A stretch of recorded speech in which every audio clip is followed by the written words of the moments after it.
V Muraleedharan ഇപ്പോൾ മാധ്യമങ്ങളെ കാണുന്നു. തത്സമയം.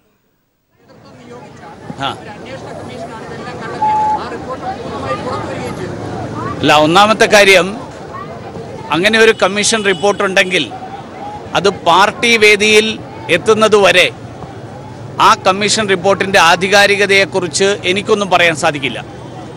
അത് സംസ്ഥാന അധ്യക്ഷനാണ് സമർപ്പിച്ചിട്ടുള്ളതെങ്കിൽ അദ്ദേഹത്തിന് മാത്രമേ അക്കാര്യത്തിൽ എന്തെങ്കിലും പറയാൻ പറ്റുള്ളൂ. അങ്ങനെ ഒരു റിപ്പോർട്ടുണ്ടോ ഇല്ലയോ എന്നുള്ളത് പോലും എൻ്റെ അറിവിലില്ല. ആദ്യം പരാതിയുണ്ടോ എന്നുള്ളത് ആദ്യത്തെ വിഷയം, റിപ്പോർട്ടുണ്ടോ എന്നുള്ളത് രണ്ടാമത്തെ വിഷയം. ഒരു കാര്യം എനിക്ക് യാതൊരു സംശയമില്ലാത്തൊരു കാര്യമാണ്, ഭാരതീയ ജനതാ പാർട്ടിക്ക് ഇത്തരത്തിലുള്ള അഴിമതിക്കാരുമായിട്ട് ഒരു പങ്കുമില്ല, ഒരു ബന്ധമില്ല. ഭാരതീയ ജനതാ പാർട്ടി അഴിമതിയെ വെച്ചുപുറപ്പിക്കാത്ത പാർട്ടിയാണ്. അഴിമതിക്കാരായിട്ടുള്ള ആരും ഭാരതീയ ജനതാ പാർട്ടിയിൽ ഉണ്ടാവില്ല. അതിനെ സംബന്ധിച്ചാണ് ഞാൻ പറഞ്ഞത്, ഭാരതീയ ജനതാ പാർട്ടിയുടെ ബന്ധപ്പെട്ട വേദികളിൽ എവിടെയും ഈ വിഷയം ഇതുവരെ ചർച്ച ചെയ്യപ്പെട്ടിട്ടില്ല. ചർച്ച ചെയ്യപ്പെടുമ്പോൾ ഇപ്പോൾ നാളെ പാർട്ടിയുടെ സംസ്ഥാന കോർ ഗ്രൂപ്പ് യോഗം ചേരുകയാണ്. അവിടെ ആ വിഷയം, ഇപ്പോൾ നിങ്ങളെല്ലാവരും ഇത്രയും പേര് ഇവിടെ കുറേ നേരമായിട്ട് വെയിലത്ത് കാത്തു നിൽക്കല്ലേ, അപ്പോൾ അങ്ങനെ ഒരു ചോദ്യം ചോദിച്ച സ്ഥിതിയിൽ തീർച്ചയായിട്ടും എന്താ ഈ വിഷയം എന്നുള്ളത് അങ്ങനെ വല്ലതും ഉണ്ടെങ്കിൽ പ്രസിഡന്റ് തന്നെ പറയും. എനിക്കറിയില്ല, റിപ്പോർട്ട് ഞാൻ കണ്ടിട്ടില്ലല്ലോ.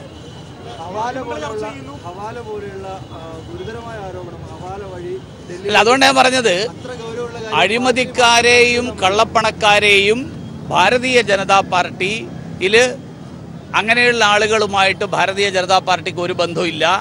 ഭാരതീയ ജനതാ പാർട്ടി ഇതുപോലെയുള്ള അഴിമതികളിൽ ഒരു കാലത്തും പങ്കാളികളായിട്ടില്ല, ഇനിയും പങ്കാളികളാകില്ല. ഇപ്പോൾ ഉണ്ടായി എന്ന് നിങ്ങൾ പറയുന്ന സംഭവത്തിലും ഭാരതീയ ജനതാ പാർട്ടിക്ക് എന്തെങ്കിലും പങ്കുണ്ട് എന്ന് ഞാൻ വിശ്വസിക്കുന്നില്ല.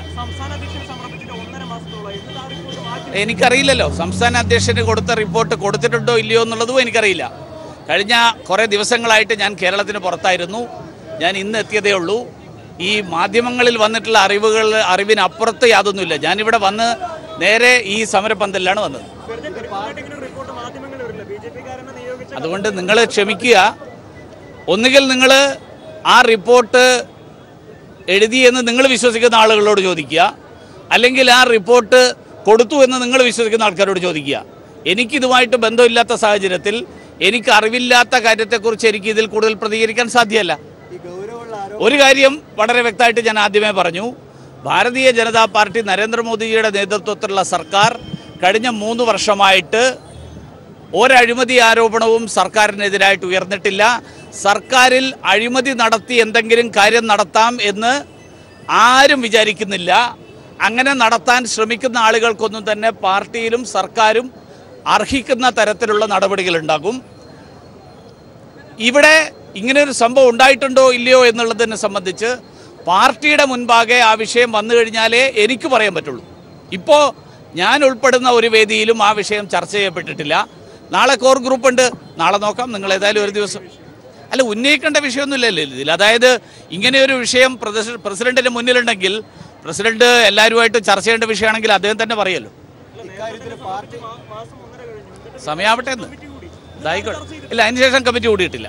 കോർ ഗ്രൂപ്പിന്റെ യോഗം ഇനിയിപ്പോൾ നാളെയാണ് നടക്കാൻ പോകുന്നത്. ഇതെല്ലാം ഒരു ഹൈപ്പോത്തറ്റിക്കൽ ചോദ്യങ്ങളാണ്. ഹൈപ്പോത്തറ്റിക്കൽ ചോദ്യങ്ങളോട് ഞാൻ പ്രതികരിക്കുന്നില്ല.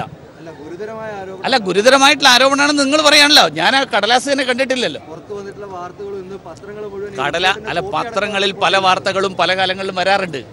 അതായത് ഈ വാർത്തകളിൽ എത്രമാത്രം വാസ്തവമുണ്ട് എന്നുള്ളത് തീർച്ചയായിട്ടും നാളെ 24 മണിക്കൂറും കൂടി കാത്തിരിക്കാമല്ലോ. അല്ല, അതെനിക്കറിയില്ല. ഞാൻ പ്രതികരിച്ചല്ലോ, ഞാൻ BJP നേതാവല്ലേ. ഞാൻ നേരത്തെ തന്നെ തീരുമാനിച്ചതനുസരിച്ച് ഞാനിവിടെ കേരളത്തിലില്ലായിരുന്നു. ഇന്ന് ഞാൻ എത്തി. ഇന്നലെ ഞാൻ ചെന്നൈയിലായിരുന്നു, അതിനു മുമ്പ് ഡൽഹിയിലായിരുന്നു, അതിനു മുമ്പ് ആന്ധ്രാപ്രദേശ്, തെലങ്കാനയിലായിരുന്നു. ഇവിടെയൊക്കെയായിരുന്നു എൻ്റെ യാത്ര. അപ്പോൾ അതുകൊണ്ട് എനിക്ക് കേരളത്തിൻ്റെ നേരിട്ടുള്ള സംഘടനാ തരത്തിലുള്ള കാര്യങ്ങളിൽ എനിക്ക് ചുമതലയില്ല. അതുകൊണ്ട് ഇവിടുത്തെ കാര്യങ്ങളെക്കുറിച്ച് എനിക്കറിയണമെങ്കിൽ നാളെ യോഗം കൂടുമ്പോഴേ എനിക്കറിയാൻ പറ്റുള്ളൂ. അപ്പോൾ അതുകൊണ്ട് നാളെ യോഗം കൂടുമ്പോൾ അതിനെക്കുറിച്ച് എന്താണ് ഇതിൽ വാസ്തവം ഉണ്ടോ ഇല്ലയോ, വാസ്തവം ഉണ്ടെങ്കിൽ പാർട്ടിയുടെ നിലപാട് എന്താണ്, ഇതെല്ലാം നാളെ പറയാലോ. പ്രതിപക്ഷ നേതാവിന് അവർ നടത്തിയിട്ടുള്ള അഴിമതി ആദ്യം അന്വേഷിച്ച് പൂർത്തിയാക്കട്ടെ, എന്നിട്ട് ഇനിയിപ്പോൾ CBI അന്വേഷിക്കും. അതൊക്കെ BJPക്കാർ ആരും തന്നെ പാർട്ടി എന്നുള്ള നിലയിൽ പാർട്ടി ഒരു കാലത്തും ഈ ഗവൺമെൻറ് വന്നതിന് ശേഷമോ അതിനു മുൻപോ ഇതുപോലെയുള്ള വിഷയങ്ങളിൽ ഒരു കാലത്തും ഇടപെട്ടിട്ടില്ല. അതൊക്കെ സർക്കാരിൻ്റെ ഭരണപരമായിട്ടുള്ള കാര്യങ്ങളാണ്. മെഡിക്കൽ കോളേജിൽ സീറ്റ് വാങ്ങിക്കൊടുക്കലോ, മെഡിക്കൽ കോളേജിൽ അഡ്മിഷൻ വാങ്ങിക്കൊടുക്കലോ, മെഡിക്കൽ കോളേജിന് അപ്രൂവൽ വാങ്ങിക്കൊടുക്കലോ ഒന്നും തന്നെ പാർട്ടിയുടെ ജോലിയല്ല. ചില സംസ്ഥാന നേതാക്കളുടെ പേര് പോലും ഈ റിപ്പോർട്ടിൽ പരാമർശിക്കുന്നു. ഞാൻ കണ്ടിട്ടില്ലല്ലോ റിപ്പോർട്ട്. കാണാത്തൊരു റിപ്പോർട്ടിനെ കുറിച്ച് ഇതിൽ കൂടുതൽ എനിക്ക് പറയാൻ പറ്റില്ല. അങ്ങനെ എനിക്ക് പറയേണ്ടതെന്ന് വെച്ചാൽ ഇയാൾക്ക് ഈ പൈസ കൊടുത്തിട്ട് വല്ലതും കിട്ടിയിട്ടുണ്ടോ? അപ്പോൾ പൈസ കൊടുത്ത് കിട്ടിയില്ലെങ്കിൽ അതിനർത്ഥം ഈ വാങ്ങിയ ആളുകൾ ആരാണോ അവരയാളെ വഞ്ചിച്ചു. ഗവൺമെന്റിന് ഉത്തരവാദിത്വമില്ല. അതാരാണെന്നുള്ളത് കണ്ടുപിടിക്കാം.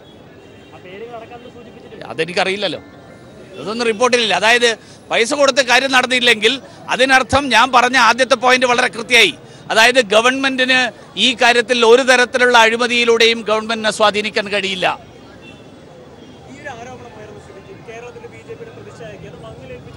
BJPയുടെ പ്രതിച്ഛായക്ക് അതുകൊണ്ടൊന്നും മങ്ങലേൽപ്പിക്കില്ല. കാരണം BJP അഴിമതിയിൽ ഉൾപ്പെട്ടാലേ BJPയുടെ പ്രതിച്ഛായ മോശമുള്ളൂ. BJP അഴിമതിയിൽ എവിടെയും ഉൾപ്പെട്ടിട്ടില്ല. അല്ല, അത് ഈ റിപ്പോർട്ടിനെ കുറിച്ച് എനിക്ക് പറയാൻ പറ്റില്ല. കാരണം റിപ്പോർട്ട് ഞാൻ കണ്ടിട്ടില്ല. റിപ്പോർട്ട് കണ്ടു കഴിഞ്ഞാൽ മാത്രം അതിനെക്കുറിച്ചുള്ള അഭിപ്രായം വല്ലതും പറയണമെങ്കിൽ കണ്ടതിന് ശേഷം പറയാം. ഇപ്പം ഞാൻ കണ്ടിട്ടില്ല.